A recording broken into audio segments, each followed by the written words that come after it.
नमस्कार, आदाब, जय भीम, सत श्री अकाल। मैं हूँ माजिद सिद्दीकी और आप देख रहे हैं फोकस हिंदुस्तान न्यूज़ चैनल। आज की ख़ास खबरें सब्सक्राइब करें, लाइक करें, शेयर करें। फिर आऊँगा एक ताज़ा खबर को लेकर माजिद सिद्दीकी।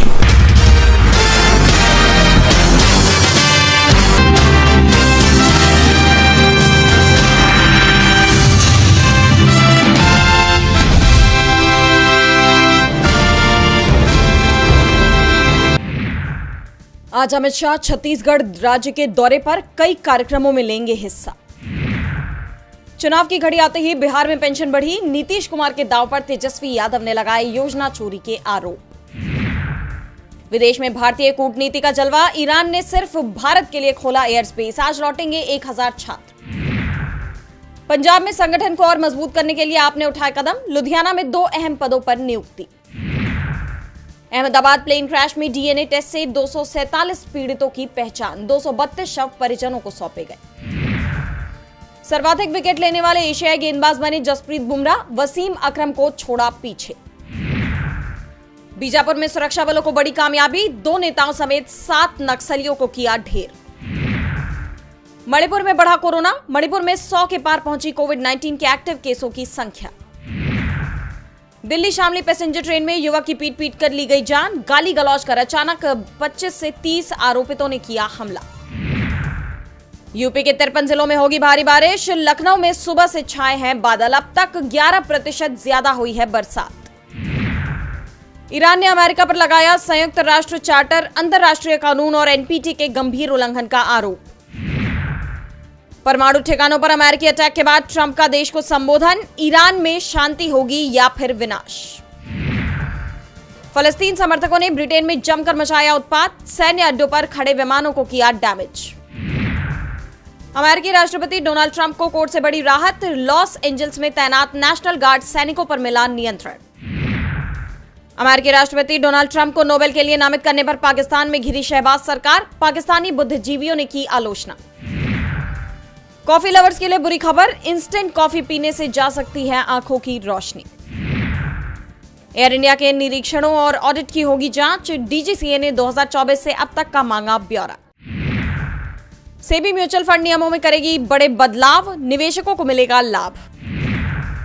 दाल तेल उत्पादन में हुई बढ़ोतरी, सांसदों की आयात पर चिंता के बीच सरकार का जवाब। शुद्ध प्रत्यक्ष कर संग्रह 1.39% गिरा, 4.59 लाख करोड़ रुपए पर पहुंचा आंकड़ा।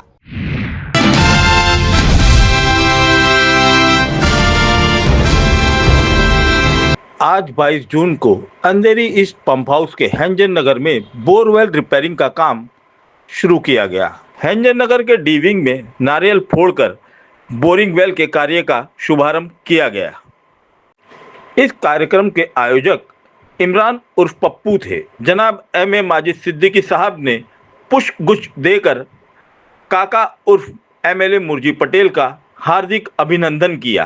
कार्यक्रम में विधायक मुर्जी पटेल उर्फ काका व नगर सेवक सदानंद परब मौजूद रहे। कार्यक्रम में इमरान उर्फ पप्पू, जैनू भाई, अकरम भाई, यूसुफ भाई, जब्बार भाई, शम्स, शबनम आपा व मनमटा शेट्टी भी उपस्थित थे। वहीं कार्यक्रम में जैनू भाई व यूसुफ भाई ने शॉल उड़ाकर काका व सदानंद परब का सम्मान किया। हमारे प्रिय विधायक ने इमरान उर्फ पप्पू को शॉल उड़ाकर उसे सम्मानित व प्रोत्साहित किया। काका ने हमारे 50 काम किया, कभी बताए नहीं, और कोई फंड नहीं, पूरा कैश से, जेब से। वो भी हॉस्पिटल में 10 जन को मैंने कराया, 10 जन का काका ने पैसा बताया। फोकस हिंदुस्तान के लिए नासिर अहमद शेख की रिपोर्ट।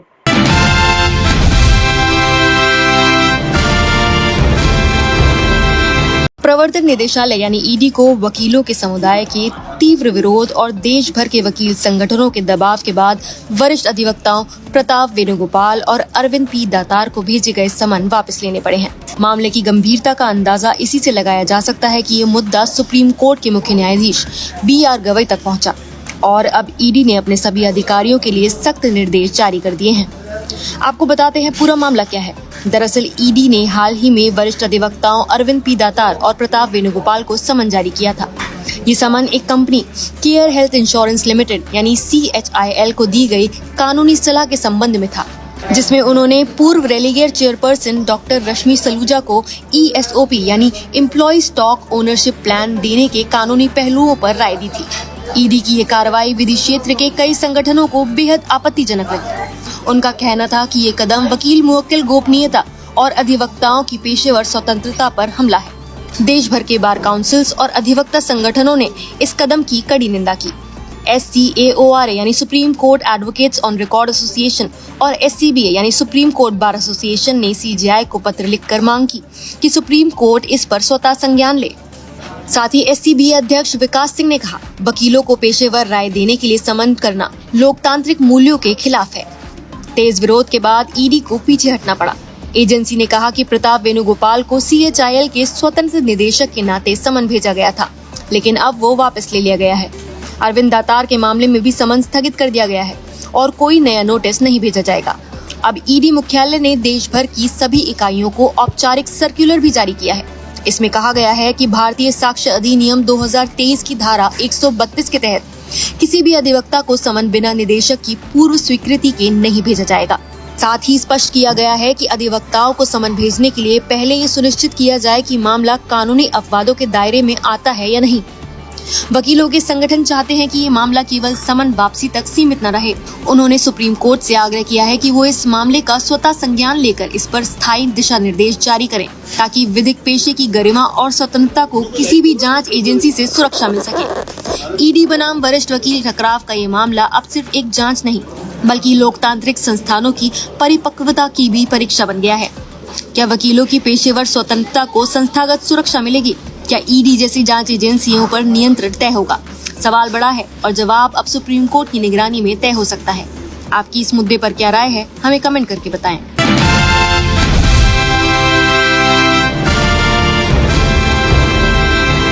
ईरान इजराइल की जंग में अमेरिका की एंट्री हो गई है। अमेरिका ने ईरान की न्यूक्लियर साइट्स पर बड़ा हमला किया है। अमेरिका ने सुबह लगभग 4:30 बजे 3 प्रमुख न्यूक्लियर साइट्स फोर्डो, नतांज और इस्फहान पर बम गिराए। अमेरिकी राष्ट्रपति डोनाल्ड ट्रंप ने खुद इसकी जानकारी दी है। ट्रंप ने ईरान पर हमले के 3 घंटे बाद देश को संबोधित किया, जिसमें उन्होंने कहा कि अमेरिका ने फोर्डो पर बमों की एक पूरी खेप गिरा दी है। ईरान की अहम न्यूक्लियर साइट्स ऑब्लिटरेट यानी कि पूरी तरह से तबाह कर दी गई हैं। इस हमले का मकसद दुनिया को परमाणु खतरे से बचाना था। अब ईरान को शांति कायम करना चाहिए। अगर वो ऐसा नहीं करता है तो उस पर और बड़े हमले किए जाएंगे। वहीं इजरायली प्रधानमंत्री बेंयामिन नेतन्याहू ने इस हमले को इतिहास बदलने वाला बताया है। उन्होंने भी इजरायल की जनता को संबोधित किया है। नेतन्याहू ने कहा कि ये हमले अमेरिका और इजरायल ने मिलकर किया। इसका मकसद ईरान को परमाणु बम बनाने से रोकना था। ईरान ने इन हमलों की कड़ी निंदा की है। ईरान की परमाणु ऊर्जा संस्था AEOI ने परमाणु ठिकानों पर किए गए अमेरिकी हमलों को अंतर्राष्ट्रीय कानून और न्यूक्लियर प्रोलिफरेशन ट्रीटी यानी NPT का उल्लंघन बताया है। मेहर न्यूज के मुताबिक एजेंसी ने बयान में कहा कि ये हमला अंतर्राष्ट्रीय परमाणु ऊर्जा एजेंसी IAEA की निगरानी में होने के बावजूद किया गया। इसमें एजेंसी की चुप्पी या सहयोग भी शामिल था। एजेंसी ने यह भी बताया कि अमेरिका के मिसाइल हमलों के बाद भी फोर्डो, नतांज और इस्फहान में कोई रेडिएशन लीक नहीं हुआ है, यानी फिलहाल कोई न्यूक्लियर खतरा नहीं है। वहीं ईरान के समर्थन में यमन के विद्रोही गुट हमास का भी बयान आया है। उन्होंने ईरान में अमेरिकी हमलों की निंदा करते हुए इसे खुला हमला बताया। अपने बयान में हमास ने कहा कि ये हमला अंतर्राष्ट्रीय कानून का गंभीर उल्लंघन है। इससे दुनिया की शांति और स्थिरता को सीधा खतरा है। अमेरिका की इस जंग में एंट्री ने दुनिया में तीसरे विश्व युद्ध का खतरा बढ़ा दिया है, जिसे लेकर अब तमाम देश चिंतित हैं। रूस ने पहले ही चेतावनी दी थी कि अगर इस जंग में अमेरिका की एंट्री होती है तो रूस भी चुप नहीं बैठेगा। वहीं ईरान ने भी साफ कर दिया था कि अमेरिका की एंट्री का अंजाम काफी बुरा होगा। अब ऐसे में ये जंग और बढ़ने की आशंका जताई जा रही है।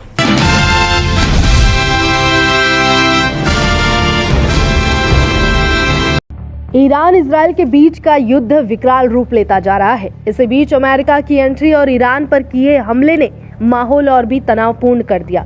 इजरायल ने 13 जून से ईरान के न्यूक्लियर और सैन्य बुनियादी ढांचे पर तेज हवाई हमले शुरू किए, जिनमें विशेष रूप से इस्फहान के केंद्र और तेहरान के करनी फ्यूज साइट शामिल है। इनमें 3 खासकर कमांडर मारे गए, लेकिन उस हमले में कोई उल्लेखनीय मानवीय हानि नहीं हुई। ईरान ने बहुकृत्रिम मिसाइल और ड्रोन हमले किए। अधिकांश इजरायली परिणाम अंतर्स्पेष्ट कर दिए गए हैं। हालांकि कुछ मिसाइल हरीफ क्षेत्रों में घुसने में सफल रही और दर्जनों लोग घायल हुए। साथ ही बीरशेबा के साराक अस्पताल को भी क्षति पहुंचाई गई। अब बात कर लेते हैं कि इस युद्ध को लेकर कौन से मुस्लिम देश हैं, उन्होंने क्या कुछ कहा है और ईरान या इजराइल किसके समर्थन में ये मुस्लिम देश खड़े हैं। सबसे पहले बात कर लेते हैं OICC इस्लामी सहयोग संगठन की। 57 सदस्यीय OIC की बैठक इस्तांबुल में हुई और सभी ने तत्काल संघर्ष विराम यानी कि सीज फायर की मांग की। साथ ही कूटनीतिक प्रयासों को बढ़ावा देने पर जोर दिया है। तुर्की के राष्ट्रपति एर्दोगन ने विशेष रूप से घातक स्थिति पर चिंता जताई है और कहा है कि क्षेत्र इससे आगे तक के लिए ये अति विनाशकारी हो सकता है। वहीं दूसरी तरफ खाड़ी देश यानी Saudi, UAE, Qatar, Oman, Kuwait ने क्या कहा है वो जान लेते हैं। इन देशों ने ईरान के साथ संवेदनशील तालमेल बनाए रखने की बात कही और कहा कि हम इस संघर्ष में शामिल नहीं होना चाहते। ईरान के साथ तनाव से हमारी सुरक्षा और तेल आपूर्ति प्रभावित हो सकती है। संयुक्त राज्य द्वारा किसी भी तरह की भागीदारी हमें चिंतित करती है। ये देशों ने ईरान और इजरायल दोनों से संयम बरतने की अपील की, जबकि कूटनीतिक चैनल के माध्यम से मध्यस्थता की कोशिश की गई। वहीं तीसरे में आते हैं प्रभावशाली अरब देश, जिसमें 21 अरब और मुस्लिम राष्ट्र शामिल है। वहीं मिस्र की पहल पर संयुक्त बयान जारी किया गया, जिसमें कहा गया कि इजरायल के हमलों की हम तीव्र निंदा करते हैं। ईरान की संप्रभुता का सम्मान करने की मांग की गई और कहा गया हरकतें अंतर्राष्ट्रीय कानून का उल्लंघन है। वहीं चौथे में अन्य मुस्लिम देश कुछ जो बच जाते हैं, जैसे मलेशिया, बांग्लादेश, इंडोनेशिया और भी। उन्होंने कहा मलेशिया ने इजरायल की कार्रवाइयों को कानून विरोधी बताते हुए कड़े शब्दों में इसकी निंदा की है। वहीं भारत के निकटतम मुस्लिम राष्ट्र जैसे इंडोनेशिया, मलेशिया ने संयम की वकालत की और कूटनीति पर जोर दिया है।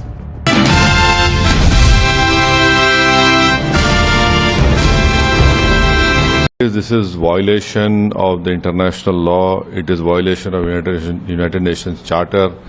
It is violation of non-proliferation treaty, and in fact, it is also violation of United States Constitution. Without the congressional permission, President Trump has went ahead and bombed Iran's 3 nuclear sites.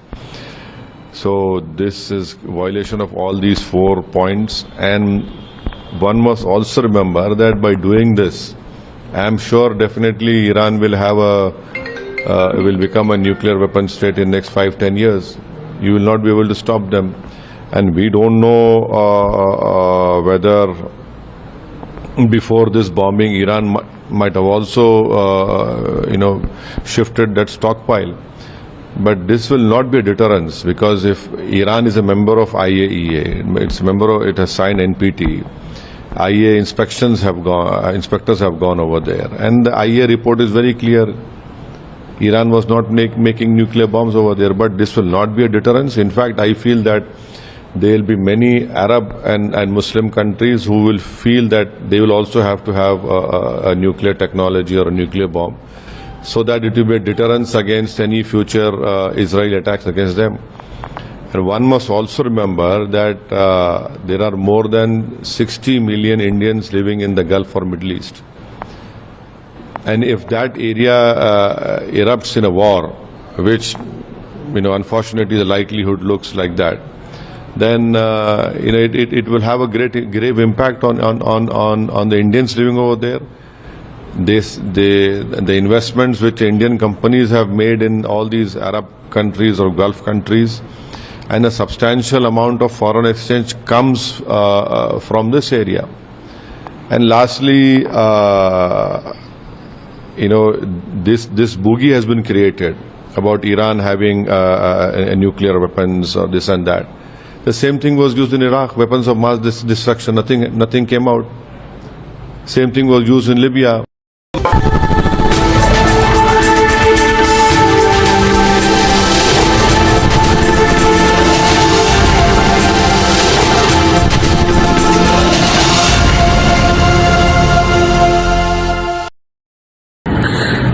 आज मैं आपको बताने वाला हूं कि अगर आपकी body में मैग्नीशियम की डेफिशिएंसी हो जाए तो आपको क्या क्या प्रॉब्लम हो सकती है। सबसे पहले इंसोमेनिया, नींद ना आना, स्लीपिंग डिसऑर्डर, इंसान सारी रात करवटें बदलता है, नींद नहीं आती, स्ट्रेस लेवल, एंजाइटी बढ़ जाती है इससे, क्योंकि कोर्टिसोल हार्मोन को रोकने में मदद करता है। और अगर आपकी बॉडी में मैग्नीशियम नहीं है तो कोर्टिसोल बढ़ जाता है, जिसकी वजह से स्ट्रेस और एंजाइटी हो जाती है।